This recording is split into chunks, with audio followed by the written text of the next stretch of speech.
Hey, this is Genevieve and Lila, and today we're in the kitchen. We're going to show you how to make your own milk using almonds, hazelnuts, walnuts, pretty much any nut you have on hand, along with a few simple spices, lots of water, and a little agave or sugar for sweetener. Okay, so we're here at our little workstation, and the first thing you need, or you'd prefer to have, are some soaked nuts. These nuts are obviously dry, but first we're going to show you how to soak them. And all you got to do is just put them in a container and pour some water over them. And this is about a cup of dry almonds. Yeah.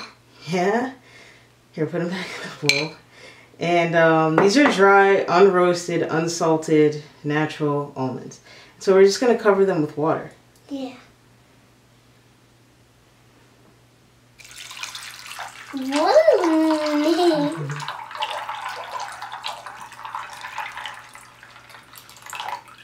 Alright, now that was 3 cups of water we poured over them.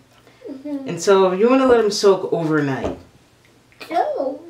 And once they're soaked overnight, they're gonna be live. So you want to keep them either cool in the fridge, or you want to eat them right away, right? I want to eat them right away.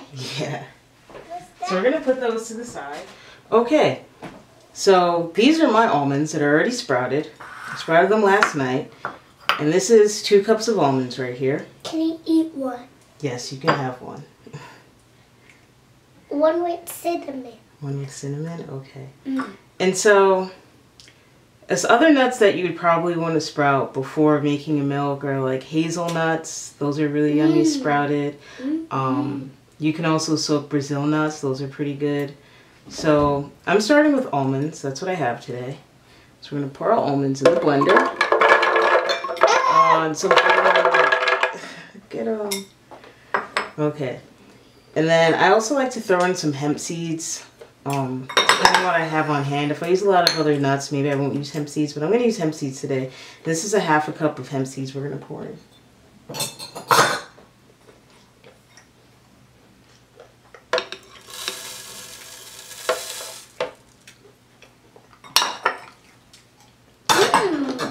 They're good? And we're also going to throw in a couple of chunks of ginger because I like it a little spicy. I love ginger.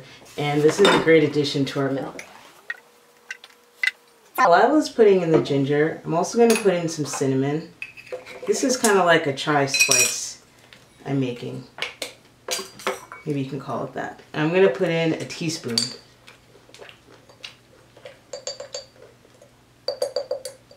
So I'll get a teaspoon of cinnamon. No blend. Oh no, we forgot the cardamom. I love cardamom, so we're also going to put in some of that. That makes a great spice. Maybe we're going to use a little less than a teaspoon because this can be pretty powerful. So this is probably about 3/4 of a teaspoon. So now mix it up, Mom. We're missing one thing. What is it? Vanilla. Oh yeah, vanilla. Yeah, so we're going to put in a teaspoon of vanilla. Maybe a little bit more. Maybe 2 teaspoons of vanilla. And we're missing syrup. Syrup? What kind of syrup is that? That's agave syrup. Yeah. So we're going to put in some agave as well. And I want to squirt it. Okay, cool. And if you don't have agave, you can also use dates. When I have dates, I love to use dates. That's probably enough. And maybe I put in 2 tablespoons of agave. But if I have dates, maybe I'll put in about 6 to 8 dates for this amount. Or if I'm using sugar, maybe let me look it. maybe a 1/4 cup of sugar or less. It depends on your preference. But one great thing about this is you can always add more or less. In it? It's vanilla. So now we're going to put in the water. And I'm going to fill it to about, I think, 8 cups of water. So that's at 8 cups of water. Now I'm going to put my lid on my blender. Blend it. I'm going to blend it up. You might want to hold down the spout if you have this style blender, because sometimes when you fill it too high, it'll come out the sides a little bit.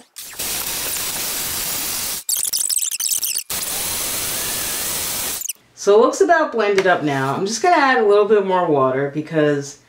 Let me drink some. You want to drink some? I think we can add a little water because we put a lot of nuts in there. No, no, no.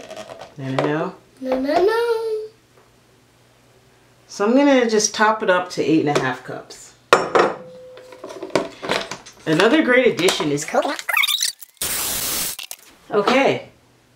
So we've blended our milk up. And it looks pretty good. I probably blended it for about 3 minutes there.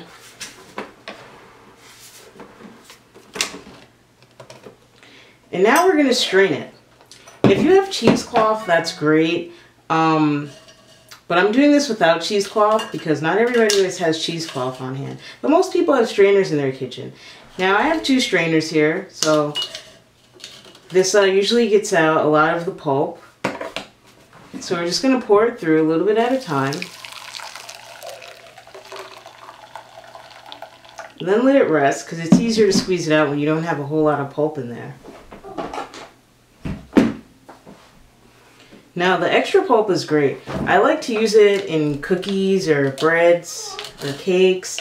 I also use the extra pulp in smoothies or raw energy bars. But it's important to use it immediately because you're using soaked nuts, so they'll go bad if you leave them around too long.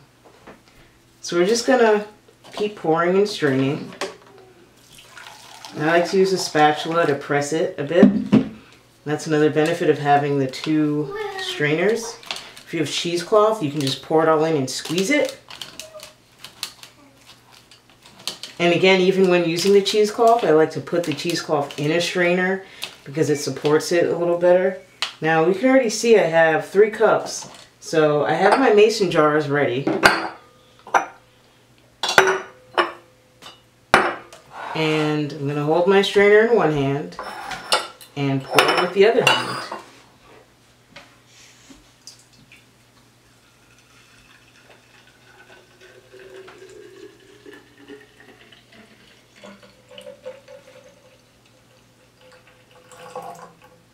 So I usually pour just until I start getting some of that pulp coming out. And then I stop pouring because that's not the most pleasurable part to drink. Some people don't mind it, but my daughter, she tends to choke on the pulp if she's drinking it.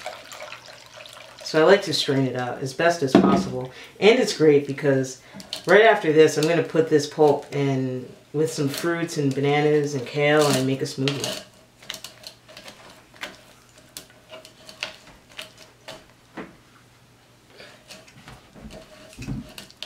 So we're just straining it. Another great addition to this almond milk is coconut. So if you're able to get a coconut that's in good condition, because often I buy coconuts, I'd say probably every 2 or 3 out of 5 coconuts I buy are a little sour, so it's not always easy to get a good coconut up here in New York.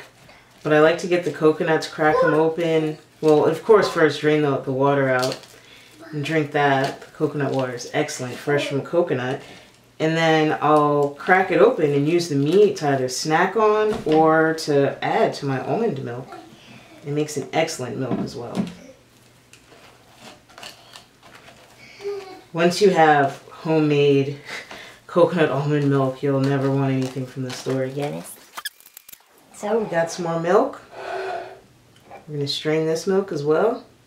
And I usually hold the strainer over the measuring cup so the little drips and drops don't fall over my counter. So there we go. I have a quart of milk. I like to immediately put a cap on it and put it to the side.